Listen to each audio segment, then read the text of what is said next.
Welcome sa isang episode ng One Trip at a Time. Today, tayo ay bibisita sa Samal Island. The island is known as the biggest resort city in the Philippines dahil meron itong more than 30 resorts na nagko-complement sa kanyang magagandang beaches and breathtaking snorkeling and diving sites. Dahil 2 kilometers lang ang layo nito sa Davao City, isa ito sa maituturing na top tourist destinations sa buong Mindanao. Meron ditong budget hotels at syempre mga luxury resorts. Ang feature natin sa video na ito ay isa sa pinakakilalang luxury resort sa Samal Island, ang Pearl Farm Beach Resort. Pero bago ang lahat, if you are a first-timer in this channel, please don't forget to like, subscribe, and tap the notification bell icon to receive updates every time meron kaming bagong travel video. So nakikita nyo ngayon that we are about to arrive at the resort's private wharf matapos ang more or less 45 minutes na boat transfer. Sinalubong kami ng iconic landmark ng resort, ang Parola or Lighthouse na para bang nagbabantay sa coastline ng Pearl Farm. Meron itong welcome or waiting area sa baba at bar sa taas. As a welcome treat, binigyan kami ng staff ng resort ng lemonade para maalis ang init galing sa biyahe at ma-refresh bago mag-check-in. Are you seeing what we are seeing? Bungad pa lang ng resort, napakaganda na. So before we decide to check in, mag-ikot-ikot muna tayo and let's have a look around the resort.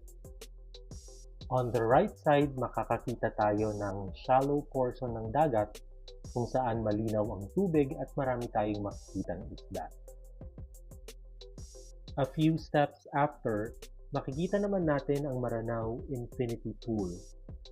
This is probably one of the most photographed areas ng resort dahil sadyang maganda at Instagram-worthy.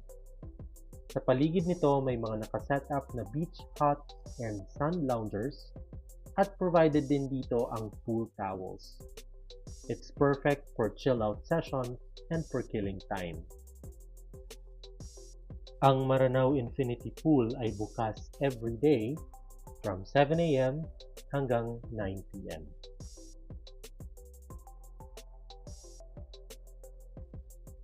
Facing the pool is the resort's main dining area, the Maranao Restaurant. Ito ay isang malaking open pavilion na gawa sa kahoy, kawayan at rattan.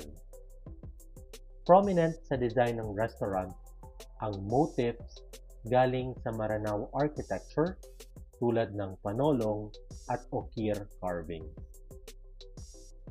We actually prefer na kumukuha ang mga resorts dito sa Pilipinas ng inspiration sa mga traditional architecture and motifs natin kaysa kumopya ng design sa ibang bansa.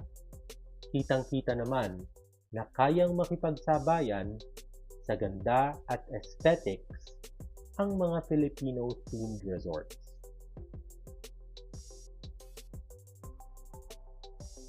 Sa left side makikita ang Maranao Beach. Meron itong fine white sand and shallow waters, perfect for swimming. Ilang metro lang sa dulo ng boardwalk, makikita ang reception or front office building ng resort. Just like the restaurant, the front office building is inspired by local architecture and design. Kaya tara, mag-check-in muna tayo.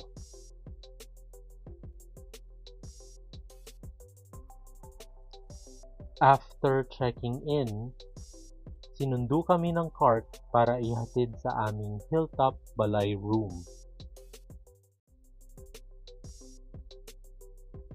As we went around the resort, nadaanan namin yung boutique and weaving center, yung coffee shop, at yung Torogan Hall. Nandito na tayo sa Hilltop Balay Building Nandito yung room type na binook natin para sa stay na to. Trivia time!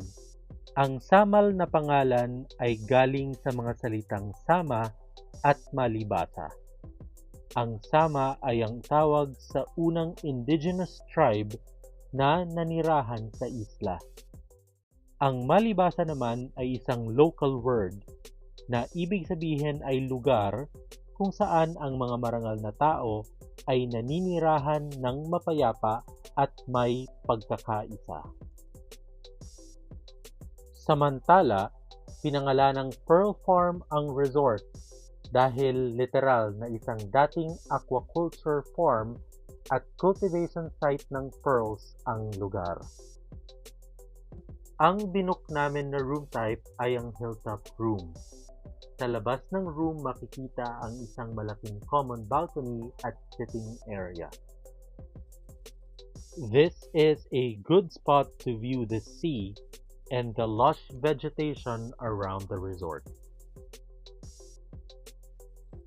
So we are now in our room. As you enter, on the right side is the coffee and tea amenities with the mini bar. Then there is the open closet with bathrobes, the safe, and the luggage area. Let's check the toilet and bath, which features off-white tiles throughout. It has a huge sink and mirror, of course the toilet, and hot and cold shower. Do you see our bed? Look at that huge king-sized bed. The wall accent and fabrics used showcases Mindanao's rich culture. Across the bed is the private balcony, complete with patio furniture and drying rack. Its highlight is its pleasant and relaxing views, which you can enjoy when you wake up in the morning or before you retreat for the night.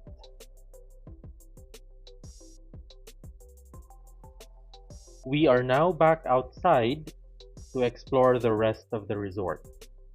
By the way, our Hilltop Balay room is usually priced at 18,900 per night. Kasama na rito ang room accommodation, full board meals, welcome amenities, Wi-Fi access, at ang round-trip airport and boat transfers. So we are now approaching the next type of accommodations, which are the Samal houses. Ang room types na to ay inspired ng stilt houses ng Samal tribes dito sa Mindanao. Nakikita natin ngayon na itong mga Samal houses ay ginawa sa mismong dagat. These room types offer panoramic ocean views at sa oras na to, yung napakagandang golden sunset. Narito naman tayo sa isa pang beach ng resort, ang Mandaya Beach. On the left is the activity center with billiards, darts, at yung Mandaya game room. This area appears to be quieter than the Maranao Beach because it's farther from the central amenity area. Yung beachfront dito ay longer at saka wider. Dito rin makikita ang pangalawang pool ng resort, ang Mandaya Pool. The pool has 2 levels, with the upper level intended for the wading pond for small children. Built around the pool here are the Mandaya houses. These are the third room types, which are bungalow types with pocket gardens and private balconies. For the next stop, let's look at the resort's gym facility.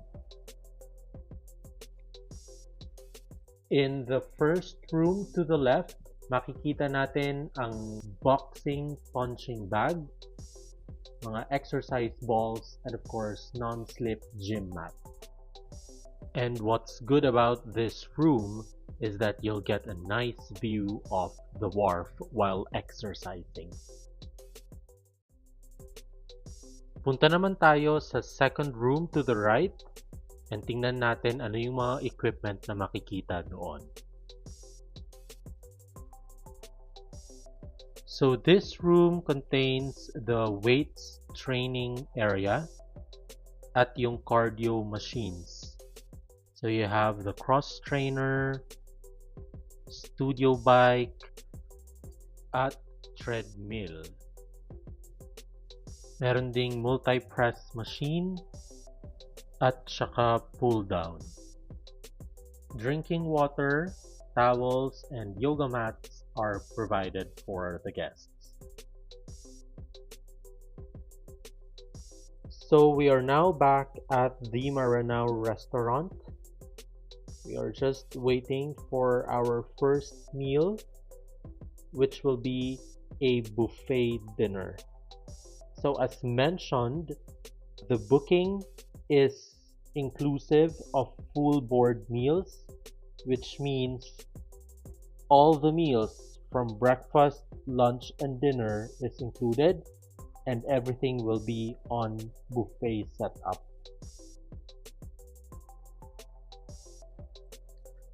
Isa sa mga ilulook forward nyo kapag magstay dito sa Pearl Farm ay ang meal time.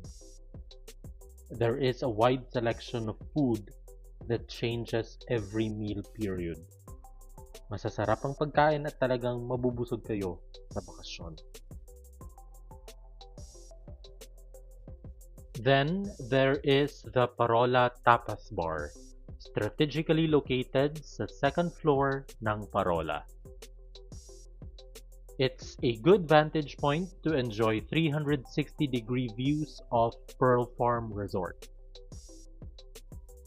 From the Parola Bar, makikita ang Malipano Island, which is just located off the coast of Samal Island. Sa Malipano Island, makikita ang Malipano Villas, which are considered as the most luxurious and most expensive room types of the resort.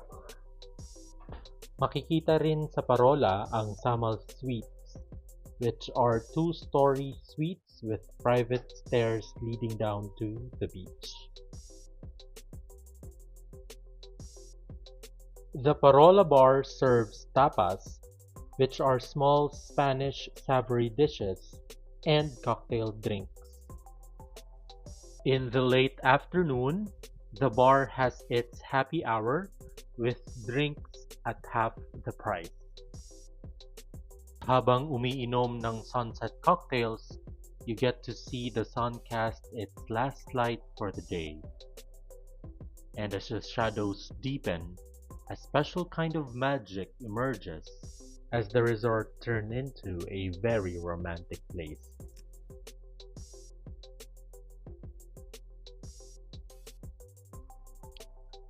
To conclude this video, here are our ratings. We're giving Pearl Farm Beach Resort an exceptional 9.4 score, easily making it one of the best places we've stayed at in all of our trips. So thank you so much for watching and see you in our next video.